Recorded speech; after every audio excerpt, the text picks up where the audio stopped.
If you love spaghetti and if you love spicy, you're going to love this version of spaghetti. It's called Assassin Spaghetti. There's 2 or 3 stories out there about how it got its name. All I know is it's delicious. We have made this plenty of times, and I'm going to show you how I do it. We're going to get started right now. The Field company that makes cast iron, they have partnered with me on this video because it requires a pretty good sized pan. Let me show you what I got. This is their 16-inch cast iron. This pan has been seasoned 3 times from the Field company. I love their cast iron.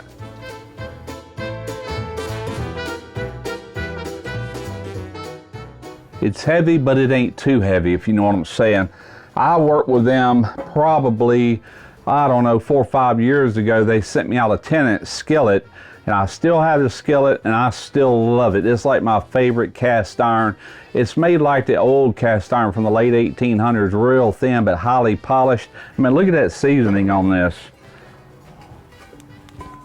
That's 3 coats. The more you use it, the better it's going to get. I will have a link in the description box if you're interested in any of the cast iron that the Field company makes. I highly recommend it. It's way better than a lot of stuff for sale out there. All right, we're going to heat up a pot here. And into that pot, I'm going to put a couple tablespoons of olive oil. Just a little bit in the bottom there. Probably just a tablespoon will work. Just enough to coat it. Into that, I got about 5 cloves of garlic that I've minced up. Going to stir this around for about a minute just to release the flavor from this garlic and let it infuse into this olive oil. Make sure you use a good extra virgin olive oil. Now into that, I'm going to add this tomato puree. This is 1 pound, 12 ounces, or net weight 28 ounces.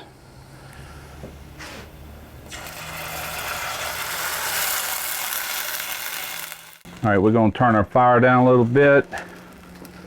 Give all that a good mix. Going to add in about 1.5 tablespoons of basil. Maybe a little bit more. All right. All right, you want to take that can, fill it full of water, and add that to your sauce. You want this to be really thin. I got Japanese white miso. I know this is Japanese, this is basically Italian, but what this is going to do to this, once I do this, it's really going to make these flavors pop. This is going to add a lot of umami to this sauce. So I'm going to take and add about 2 tablespoons. So you just want to make sure you mix that in really well. You don't want it clumping up on you.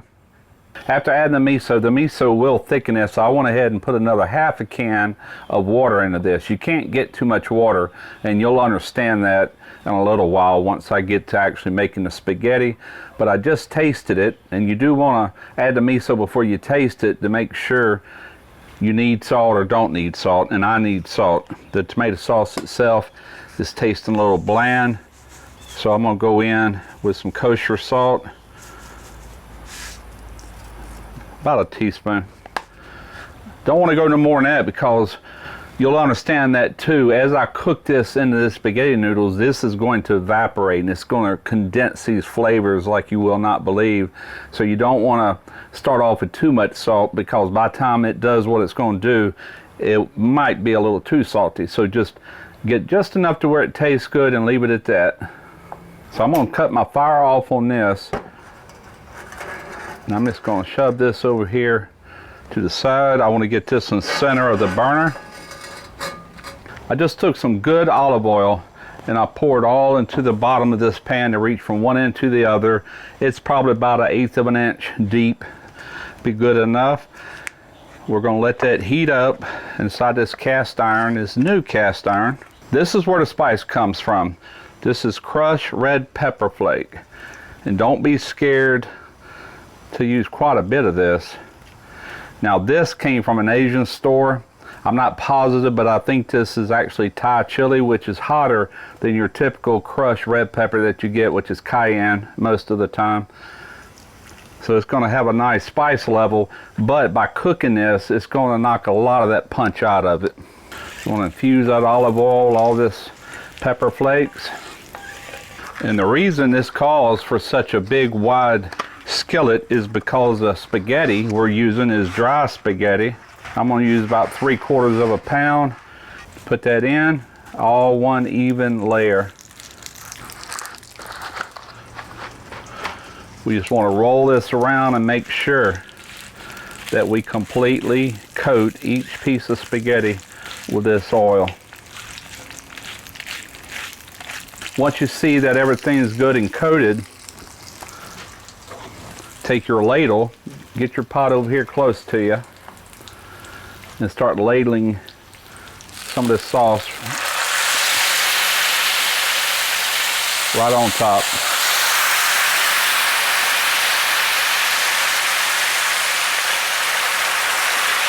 That'll be enough for now.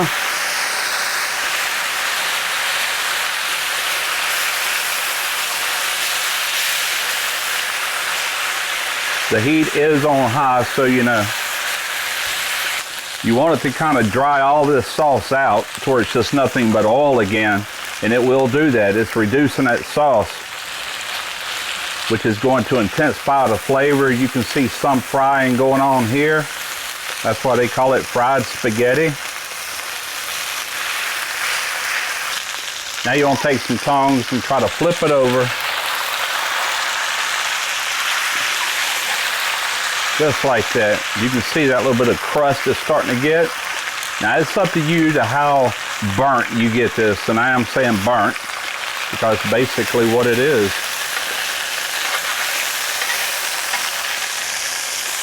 So you just want to keep adding this sauce as you need to, as you see it disappear, and add more. You might be thinking that me pouring all this tomato sauce in here being acidic, it's going to ruin the coating on this cast iron. Well, it's not, as long as you've got a good coating on here to start with, and if you don't do very extreme long cooks. I would never make a spaghetti sauce from scratch in this. This whole ordeal is going to take roughly 20 minutes from start to finish. That's about how long it's going to take to get this pasta to where you can actually eat it, to where it's more al dente and not hard. You do want to look at the bottom periodically and turn it as needed. Oh yeah, look at that. Look at that crispy on there. That's what we're wanting. On with more sauce. Just a little at a time. This is going to be the third time we've done this. We're just going to keep going.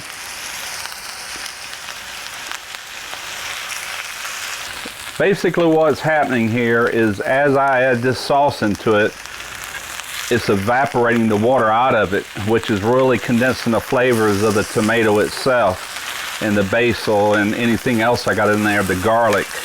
It's really intensifying that flavor. And you really just want to cook it until it's al dente or to your liking. If you don't want it spicy, you don't have to add the same crushed red pepper flakes I did. It is designed to be spicy, but if you can't handle the spice, then simply don't add that. It's still going to be delicious.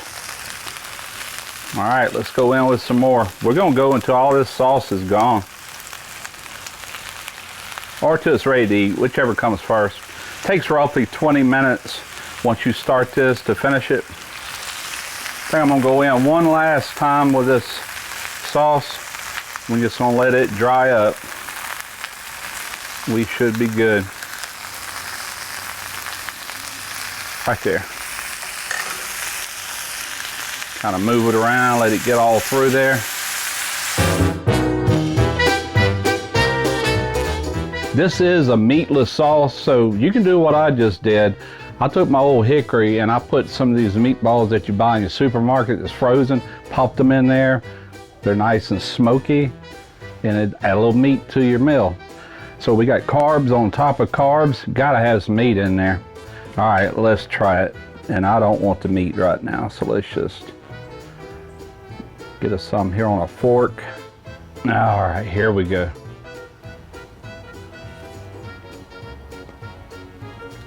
It is spicy, I'm gonna tell you that now. especially if you use the crushed red peppers that I've got from the Asian store. Like I said, I think their Thai chili could be Korean, but I think they're Thai chilies. If you want a different twist to spaghetti, I'm talking about a good twist.